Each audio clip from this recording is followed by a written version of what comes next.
So you remember our original task was to calculate the area of the triangle without knowing the formula 1/2 times base times height.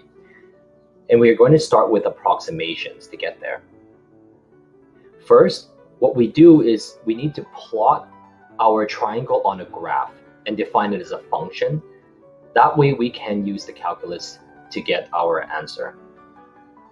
So our function in this case is a straight line, which is defined as y equals mx plus b, where m is the slope, which is rise over run. And we got 2 for that. It's a -2 because the slope is going downwards from left to right. B is the y-intercept. It's where the line touches the y. So our function in this case is y equals -2 plus 5. What I'm showing here is that we're putting rectangles inside the triangle. Okay, so these are called Riemann sums. And I've numbered them 1 to 4 because we're going to need to designate these rectangles later. So we're going to find the areas of all these rectangles. So for rectangle 1, for instance, the base is 0.5 centimeters and the height depends on the function. So we're going to plug in the 0.5 into our x into that function, and then we get 4. Base times height is the rectangle, the area for the rectangle, and we get 4 for that. We add up all the areas and we get 5. So we're going to do the same with 9 rectangles. Notice that the total sum of the areas of these rectangles is now 5.625, which is bigger than 5. Then logically, this makes sense because now your empty spaces are getting smaller, right? But what if the number of rectangles becomes very large? Like in this example here. What if there's 100 of them? You can't really make a table and add all these areas by hand. Well, you can, but it'll take a long time. Instead, what we do is we can express this in a mathematical term so that we can use a calculator or computer to get the total area for us. So let's say that there are 1,000 of these rectangles. How will we express it? So you see that notation there where it says area equals that little e symbol, which is sigma.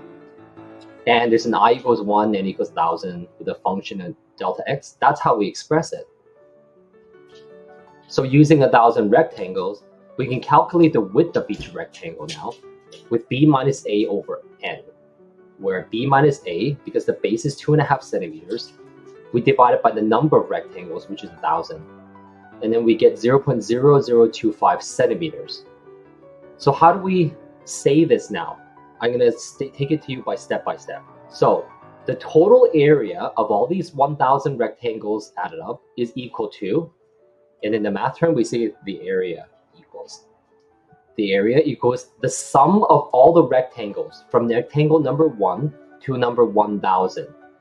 And on the right side, that's how we express it. I equals 1, meaning the first rectangle, to n equals 1,000, which is the 1,000th rectangle. That sigma means sum of.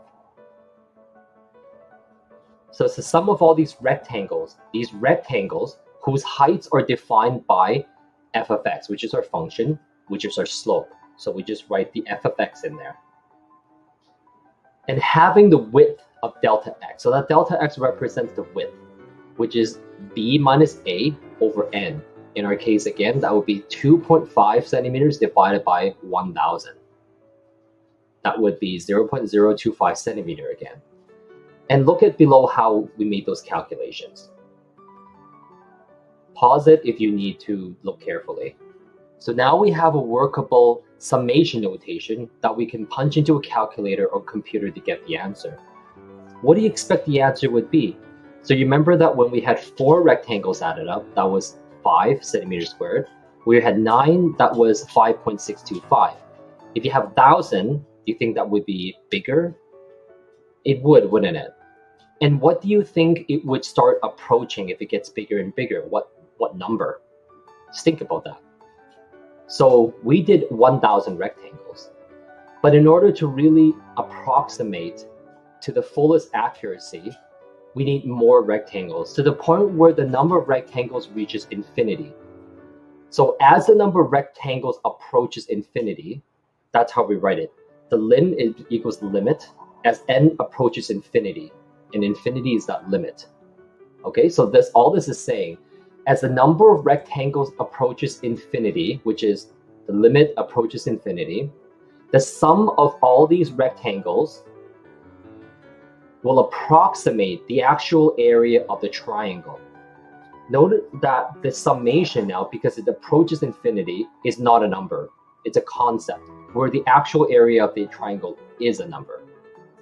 In the next video, we will actually calculate, not just approximate, the area of the triangle. And I will explain to you how everything that we've learned ties in with that.